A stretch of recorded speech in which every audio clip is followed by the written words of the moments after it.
We're going to focus on that human aspect of this very important historical event. And now we welcome Dr. Katarzyna Person, Deputy Director of the Warsaw Ghetto Museum. Thank you so much for joining us on this special day. Welcome.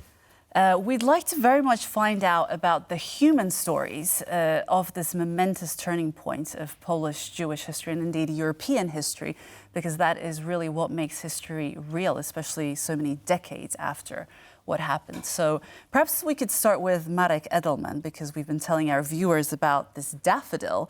So maybe let's start with him. Well, Marek Edelman is, of course, a symbol of the Warsaw Ghetto Uprising. He's one of the leaders of the armed combat. He then had a very interesting post-war story, staying in Poland, keeping the memory of the uprising alive.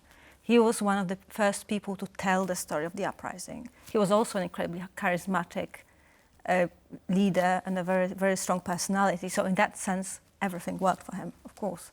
But so he's the symbol of the armed struggle. But of course, we have to remember that the vast majority of people who were in the Warsaw Ghetto Uprising were civilians. He was one of the, we may say, lucky few who were the few hundred fighters who had arms and who could actually stand up Nazis. The vast majority of people, which were women, children, elderly, and also others, were in bunkers, were in the attics, and were waiting there. So in that sense, of course, Edelman is the symbol of the uprising. But I think it's important that we also remember about all the others. Indeed, indeed. So do tell us about them. When the uprising started, as you well know, there were about 50,000 people in the Warsaw Ghetto. So about 500 of them were in two armed organizations and were fighting. Of course, to call them soldiers would be too much. They were simply young people who became fighters, who were trained themselves, who had some sort of weapons, of course, very primitive and very, very simple weapons, such as Molotov cocktails or maybe even some sort of arms, but usually not suitable for fight in the city anyway. And so they were the uprisers. And other than that, you have over 50,000 people who are still in the ghetto at that point, and who, the moment the ghetto uprising starts, go into hiding. So their action is the civil resistance in the Warsaw Ghetto. The hideouts they had were in many cases prepared in advance. So they had underground bunkers, which were being built already from the end of the deportation action, so already from the autumn of 1942, prepared, sometimes very well prepared, in order to serve should the new deportations begin. But again, the majority did not have a well-prepared hideout. They would go into the attic or they would hide in the cellar of a building and try to survive there. Mm. It's interesting because you said very much, and we talked about this earlier, about youth. You know, these are young people very much. We know that Ilma was one of the very few survivors.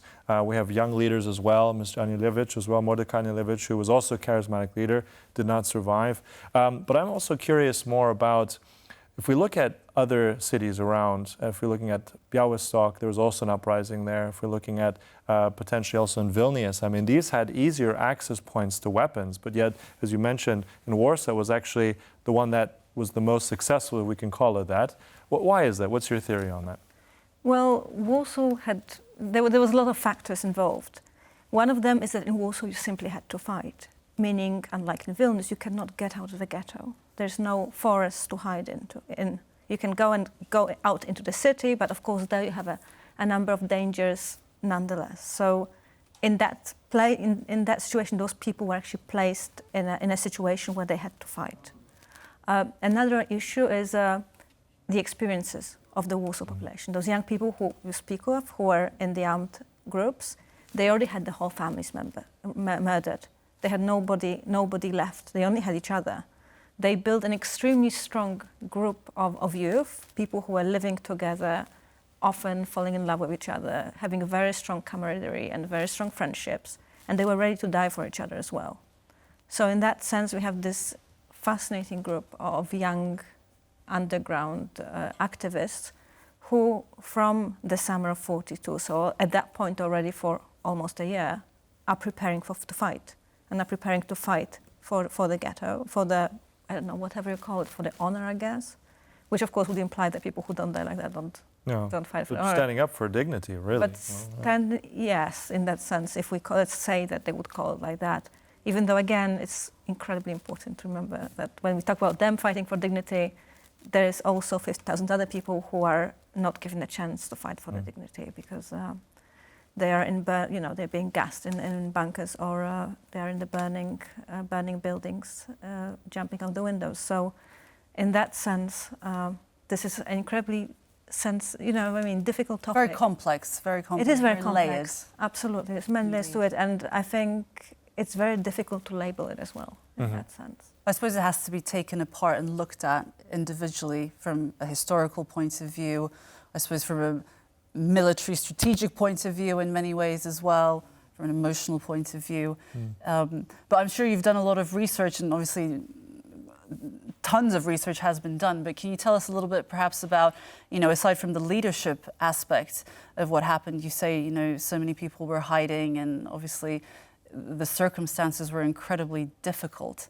You can't really compare it to anything else at the time, but can you tell us more about the different stories, perhaps, maybe not necessarily of the leadership aspect, but perhaps the stories that one could consider maybe forgotten oftentimes when we think of these commemorations? Of course, those people who went into hiding, they didn't really know how long they'll be hiding for. This was difficult to assess, impossible to assess. So they had some access to food, but not that much. They did not have much options of cooking because it was dangerous. If they were to do anything, they would do it at night, because we have to remember that, of course, there's fighting, but the fighting only lasts for a few days. Afterwards, these German units are in the ghetto, and they are looking for people. So they're only looking for people who are hiding. So at that point, they can only stay underground or wherever they are during the day. If they ever go out, it's at night. And they have to keep quiet. People who talk about this experience, they talk about lying down in an extremely crowded place with very little air, usually with people trying to get in as well, because of course so few had actually proper hideouts. So people were trying to get into the hideout at all times. So they have to have everything locked with no fresh air, very little space, very crowded, and they had to keep quiet. And if you had children, for example, there were of course all the tragic stories that we know of children who are suffocated because they in order to keep them quiet. And so it was, I think, emotionally incredibly experience.